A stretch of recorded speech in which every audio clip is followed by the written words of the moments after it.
Et rebonjour mes amis, enchanté de vous retrouver, parce que là, il y a des jours, comme on dit, c'est tout bénef, j'ai eu du flair aujourd'hui, j'étais en train de me promener, je suis en repos, nous sommes jeudi 23 novembre, en direct, là il est 15h48, je viens de rentrer à la maison, et tous ces disques, donc, j'en ai pris 28, alors il y a des doubles, des triples dans cette recyclerie, et peu importe, 1 euro pièce, hein. Donc ça faisait 28 euros au total. Je lui ai dit, écoutez, vous prenez la carte bleue? Oui. Prenez 30 euros, quoi. C'est la moindre des choses, quand même. Donc, alors, il y a des disques que j'ai déjà, bien sûr. Mais je suis terriblement excité parce qu'il y en a un que j'ai trouvé que j'avais pas, quoi. Donc, on va commencer par... Alors, oui, comme je vous avais dit, les pochettes sont dans un état assez miteux. Mais je vais bien nettoyer tout ça. Et vous voyez, donc, c'est un coffret... j'ai vérifié, hein, il y a tous les disques. C'est le coffret du Bangladesh, hein, du célèbre concert, je crois que c'était en 70 ou 72, je sais plus, j'ai pas trop regardé, avec George Harrison, il y avait Bob Dylan, il y avait d'autres musiciens dessus, et je sais que ce concert est absolument génial, donc 1 euro pièce, voilà, on prend, hein. Alors oui, l'état est assez miteux, mais les disques, eux, je vais vous en sortir un. Alors en plus, il y a le livret, hein, qui est énorme, donc il est complet quand même, le truc, hein, faut quand même le faire avec toutes les photos de tous les intervenants sur le concert, et Dieu sait qu'il y a du monde. Je me rappelle même plus, mais je crois qu'il y avait il y a Clapton, il y a Dylan, il avait invité plein d'artistes pour ce concert, Leon Russell, qui tournait avec Joe Cocker, Joe Cocker, pardon. On voit Clapton ici, enfin vous voyez, il n'y a que du beau monde, hein. Donc ce qui nous intéresse ici aujourd'hui, c'est de vous montrer les disques rapidos, hein. Je les ai même pas nettoyés, je vous dis, je viens de rentrer, et bon, les disques ça va, quoi. Une fois, regardez, même pas encore lavé, regardez-moi ça, plutôt pas mal. Voilà, je sais pas si vous le voyez bien, on a une lumière il fait un peu sombre ce soir, on n'a pas trop de lumière.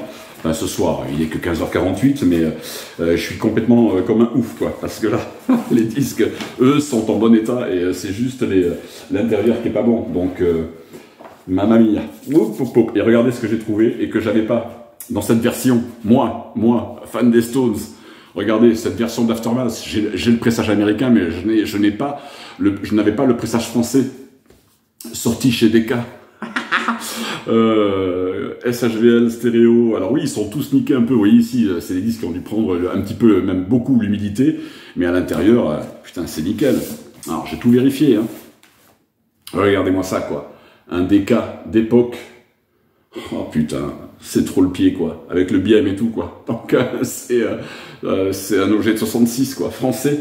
Je crois qu'il est français, ou peut-être putain, c'est le pressage anglais, non mais j'hallucine, je vois rien là en plus, j'ai pas beaucoup de lumière. Tac, made in quoi? Putain, je sais pas, je crois que c'est le pressage anglais. Yes, putain, 1 euro pièce. Bon, alors, j'y vais de temps en temps, mais c'est très rare que je trouve des choses, parce que c'est toujours un petit peu les balles musettes et compagnie, hein, comme toujours. Et là, donc, en fait, le mec qui a apporté tous ces disques, il les a apportés hier. Donc moi je vous dis, j'ai un flair, j'ai un pif. Il n'y a pas que David, hein, de la chaîne Lino, fan de 45 tours, il n'y a pas que David qui trouve des bons trucs, qui a du bol. Là, ça y est, moi aussi, à mon tour, ça y est, ça me sourit. Ça faisait longtemps que j'avais pas trouvé ça, donc il me reste plus qu'à enlever ce putain de sticker à la con, et tout va bien, quoi. Le Aftermath des Stones, quoi. Bon, je me rangerai tout ça après. Ensuite, j'ai trouvé ça, un Clapton. L'album de Clapton, 77, avec ces grands titres dessus. Alors ici, ouais, je crois qu'il s'ouvre pas. Non, c'est juste la pochette comme ça. Si, il est un petit peu collé avec l'humidité, peut-être, je sais pas. Ouais, je verrai ça après. Là... Ouf. Ouais. Super disque. Avec la reprise, évidemment, de Bob Marley, I Shot the Sheriff, qui propulsera Bob sur une carrière internationale. C'est Clapton quand même qui le remet en lumière sur cet album. Top, 1 euro. J'ai repris ce Boston que j'avais avec une pochette vraiment miteuse, et là il est en meilleur état finalement au niveau de la pochette. Donc hop, le 2e album de Boston. Tac. Hop, c'est pour Bibi. Je passe vite, hein, le but aujourd'hui c'est vraiment de vous montrer ça brut de décoffrage, quoi, hein, sans nettoyage, j'ai pas nettoyé les pochettes, rien du tout, hein. Un best-of de Lou Reed avec Walk on the White Side dessus, quoi. Oh la vache. Parfait, parfait, parfait, messieurs, dames. Ça sort, je pense, début des années 80, ouais. Avec tous ces titres emblématiques. Lou Reed. Ok, alright, 1 euro, putain. Alors là, ah oui, là on arrive aux pochettes défoncées, mais c'est pas grave. Avec du feutre, tout ça, je vais tout rattraper. Vous voyez, ici, ça a été pourri par l'humidité, mais les disques, eux, sont bons. Un album des Birds, quoi. Putain. Là, il faut le faire quand même, hein. Regardez-moi ça. Sur Asylum. Et ça va, hein, les disques sont pas, je peux vous dire, j'ai regardé, hein, j'ai regardé tous les disques un par un avant de les prendre, et il y a même pas une rayure, quoi. Il y a même pas une rayure superficielle. Les trucs qui sont, alors pas forcément très propres, il y a de la poussière, mais il n'y a pas une rayure sur le disque. Elle est pas belle, la Life. Oh, que je suis content. Ça fait très longtemps que je n'avais pas chopé des disques comme ça, des vinyles à 1 euro, il faut le faire quand même, quoi. Mais bon, voilà. Eh oui, il n'y a pas que, encore une fois, il n'y a pas que David qui a du cul. Moi, ça y est, c'est mon jour aujourd'hui. Donc, un petit coucou à David, que j'aime beaucoup, sur la chaîne de Lino, avec son épouse et son petit, qui nous font des bien bonnes vidéos et qui trouvent aussi des trucs assez sympas. Et voilà, quoi. Album des Birds. Parfait. Alors, je suis pas très BO, mais là, je me suis dit, celui-là, je le prends, quoi. Forcément. Un de mes films cultes, hein, Orange Mécanique, qui choqua le monde entier en 71 parce que ça sort en pleine période post-hippie et le film était quand même d'une extrême violence pour l'époque en tout cas. Donc voilà, ça c'est pareil. Je me suis dit attends, 1 euro mec, passe pas à côté quoi. Surtout que là, voilà. Alors les pochettes sont complètement défoncées bien sûr. Les sous-pochettes, ça je vais le virer. Hein, ça c'est poubelle directe. Hein, ces trucs là, voilà, c'est ouais, complètement éraflé de partout. Mais vous avez en plus, putain, c'est le Warner Bros je crois US là. Regardez-moi ça. Le pressage américain d'Orange Mécanique. Alors ça, vous voyez, quand c'est dans cet état-là, hein, poubelle directe. Je vais en mettre une autre. Pour l'instant, je le range comme ça. De toute façon, je vais tout nettoyer. Les pochettes, les disques, la totale. Orange Mécanique, 1 euro. Ouais, je vous dis, j'ai été cool, hein, 30 balles au lieu de 28, quoi. Il y a la moindre des choses. J'ai pris ce Esther de Patti Smith que je n'avais pas. Et bien sûr, forcément. On ne peut pas passer à côté d'un disque pareil. Patti Smith, 1 euro. Ça, j'ai l'original des Stones avec la pochette non censurée. Vous le savez si vous avez vu ma spéciale Rolling Stone il y a très longtemps, mais avec un disque couleur. Donc je prends, et c'est bien le Some Girls dessus, qui est sorti juste après, hein, juste quelques semaines, quelques mois après. Sa sortie originelle, il a été rapidement, vous le savez, vous connaissez l'histoire, il a été rapidement censuré, donc, et le Some Girls des Stones, 1 euro, ben je reprends, hein, même si je l'ai, celui-là je le reprends, pour le fun direct, quoi. Là, évidemment, des disques que je n'avais pas, America, voilà, je crois que c'est, je me demande si c'est pas leur tout premier, ça, je sais plus, très très bon groupe, folk rock américain, typique musique des hippies de San Francisco, qui écoutaient ça à longueur de soirée en fumant 40 joints. Voilà, America, putain, le Horse with No Name, fabuleux. Alors, ce Aerosmith, je l'ai évidemment, mais pour le fun, je l'ai repris, quoi. Ben ouais, alors, peut-être que j'en offrirai quelques-uns, hein, d'ici 1 an ou 2, si un jour j'atteins 3000 abonnés, peut-être que je vous offrirai ce disque, puisque maintenant, ben, je l'ai en double. Voilà, je l'ai repris, parce que 1 euro, voilà, rigolez, quoi, je suis trop fan, quoi, donc je reprends. Alors, un petit pressage MFP de Jimmy. Bon, oui, les MFP sont pas réputés pour être... c'est des séries économiques de l'époque.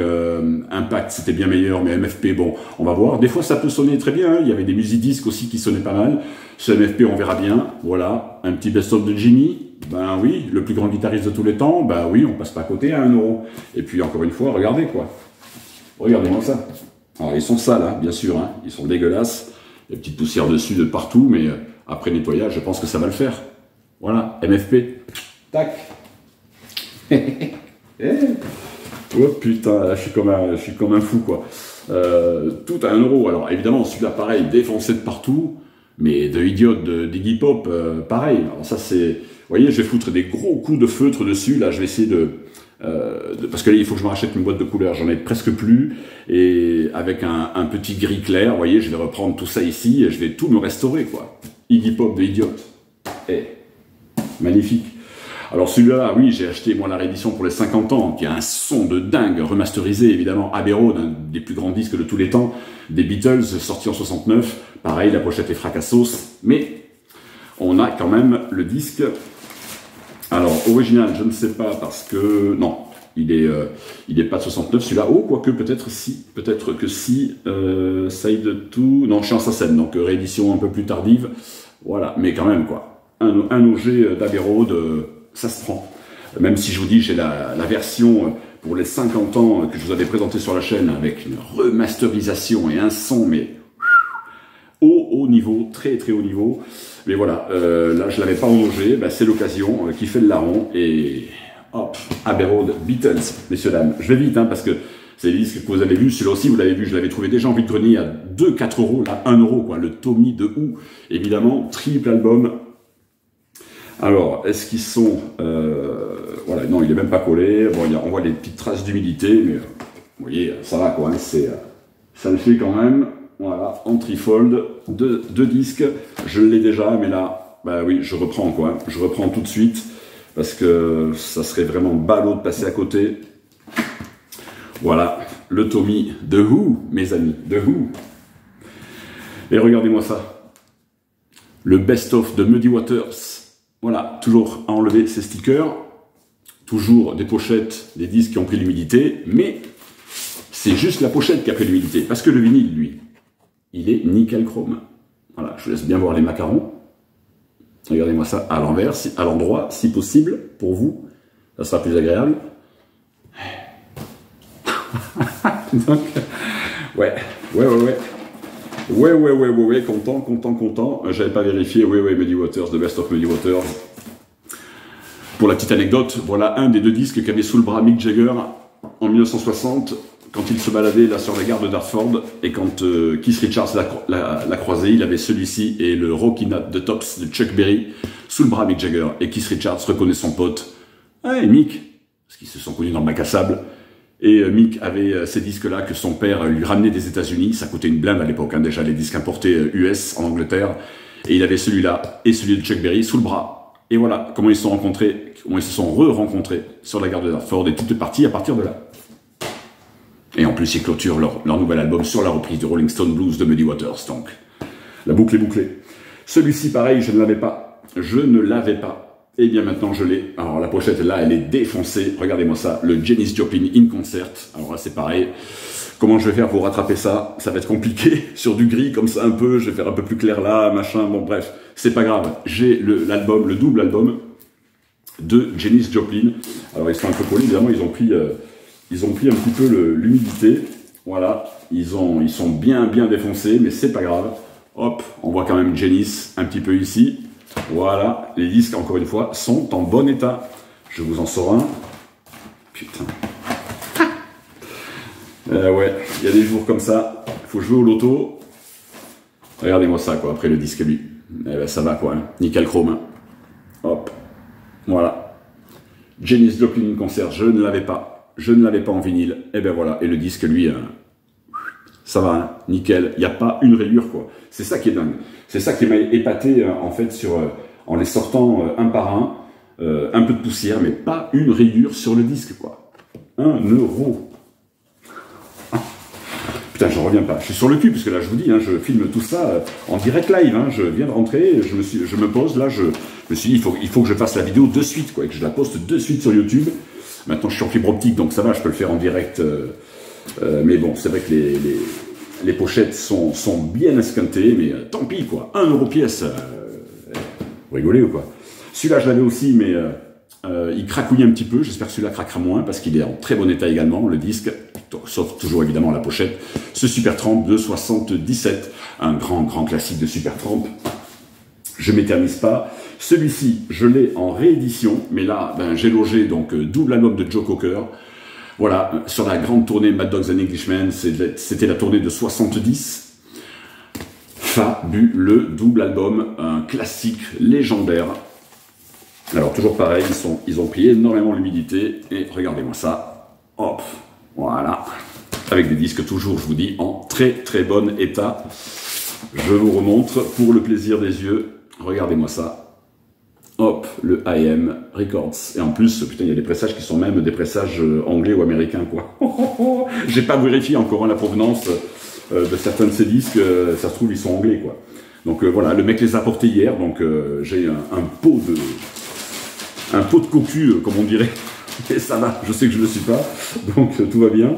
Mais voilà, alors après c'est un peu la misère parce que les pochettes des disques se sont un peu rebiffées avec l'humidité.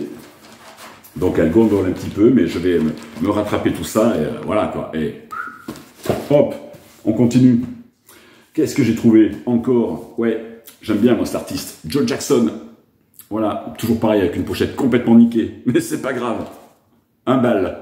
Donc je prends. Je sais plus de quelle année il est celui-là. Je crois qu'il est pas trop mal. Petite fusion des gens. J'adore Joe Jackson sur certains disques. C'est pas mal du tout. Et quand il y en a un, ben il y en a deux. Et j'ai pris celui-ci aussi. Voilà. Voilà les amis. Hop. Des disques très très connus, hein, mais qu'on voit maintenant, on voit de moins en moins en vide-grenier. Donc ce Doors, deuxième album, 67. Non, vous rêvez pas. Tout ça, ça vient de la recyclerie. Et oui. Ce deuxième album des Doors, que j'ai en réédition, mais encore une fois, impossible de passer à côté, quoi. Voilà. Et oui. Strange Days. Bon, les Doors, pour moi, c'est les deux premiers et les deux derniers. Hein. Donc, il n'y a pas de souci. Je prends direct. Les disques, je vous dis, ils sont en excellent état. Donc, pas de problème. Je range ça vite, parce que je voudrais quand même faire une vidéo pas trop longue. Le truc, c'est de vraiment vous montrer ça en direct live. Parce que c'est fabuleux, quoi. J'ai pris ce Elton John, je me demande si c'est pas putain, le premier, tellement qu'il me... Ouais, c'est vraiment un des premiers, ça, Elton John, quoi. Avec toute sa clique. Hop, ici, j'ai pris. Regardez-moi ça. Ouais, pourtant, je suis pas fan des Cure, hein. Moi, je commence maintenant à apprécier tous ces groupes, enfin... certains de ces groupes New Wave, mais à partir, moi, de Head on the Door, mais je commence à rentrer tout doucement dedans. C'est très sombre, très noir, les Cure, mais voilà, Boys Don't Cry, je veux dire ça, 1 euro, quoi. Bon, oui, la pochette est défoncée, mais regardez le disque, logé de folie. Voilà. Tac. Et toujours, les disques impeccables, c'est ça qui m'épate, quoi. Les disques sont nickel, quoi. Juste sale, mais nickel chrome. Oh putain. Ah, je suis pas prêt de refaire une affaire comme ça. Hein. Ça arrive une fois tous les... Oh, la dernière fois que j'ai fait une pécho comme ça, c'était dans une autre brocante où j'avais trouvé tous les France Gall. Mais je les avais payés 2 € pièce. Là, c'est 1 euro. Et j'avais pas trouvé du Cure et tout ça. Hein. J'avais trouvé quelques disques de rock, mais très peu. Beaucoup de Balavoine, de France Gall. Rappelez-vous, il y a quelques mois de ça. Et putain, sinon avant, il faut remonter à 2-3 ans hein, pour que je refasse une affaire de cet ordre-là, même plus, parce que j'avais regardé ça, les Boys Don't Cry, Cure, putain. Le Bob, je l'ai repris, oui, ça m'en fera 2. Alors vous allez me dire, c'est totalement con, bien sûr, je l'échangerai ou je le... bon, moi je suis pas un vendeur, hein, je fais pas du business moi avec mes disques, ça m'intéresse pas, mais... je vais regarder l'état, le mien sonne très très bien déjà, hein, celui que j'ai, mais ben voilà, peut-être que je l'offrirai à quelqu'un ou un abonné, on verra bien. On verra bien. Et puis il y avait aussi cet album de Jimmy Cliff, fabuleux, je crois que c'est un live de 75-76, donc je suis archi fan de reggae, vous le savez. Donc ce Jimmy Cliff, hop, je l'ai pris direct, 28 albums, vous vous rendez compte. Ce Joe Cooker, j'ai enlevé cette pochette plastique dégueulasse. Voilà, celui-là par contre, la pochette est nickel. Joe Cocker, on prend. Je crois qu'on est sur le tout début des années 80 là. Voilà, j'ai pas eu le temps de regarder Civilized Man, ouais, je crois que c'est 80-82, quelque chose comme ça. Dans ces eaux-là, je vois pas trop, j'ai pas une très bonne lumière. Aujourd'hui, je crois 80, je crois, un truc comme ça, enfin début des 80s quoi. Un Joe Cocker, encore. Et le dernier pour la fin, et bien encore un que j'avais, mais en réédition début des années 80, là j'ai le Métamorphosis des Stones, l'album qui devait encore à DK, qui sort en 75, et là ben, c'est l'original de 75. Mais hop, j'ai logé. Alors oui, la pochette est complètement machin, mais ça, tout ça, ça se recolle avec de la colle à bois, ça se restaure tout ça. Donc 1 euro, c'était le dernier. Voilà mes 28 disques. J'espère que ça vous a plu. Mettez le like, je reviens pour le live. Je vous ferai un post, hein, donc surtout cliquez sur la cloche pour être averti. Dès que j'envoie le prochain post, je vous annoncerai donc le jour du live. J'aurais espéré ce week-end, mais ça va pas être possible. J'ai mon boulot, j'ai mon taf. Donc je vous tiens au courant, ne vous inquiétez pas, très rapidement. Donc merci mes amis, toujours pour votre bienveillance, les pouces en l'air, toujours. Et puis on se dit à très très vite pour un super live sur ma chaîne. Enfin, je vais faire mon premier live. Je vous embrasse à tous et à toutes. Ciao, ciao, bisous.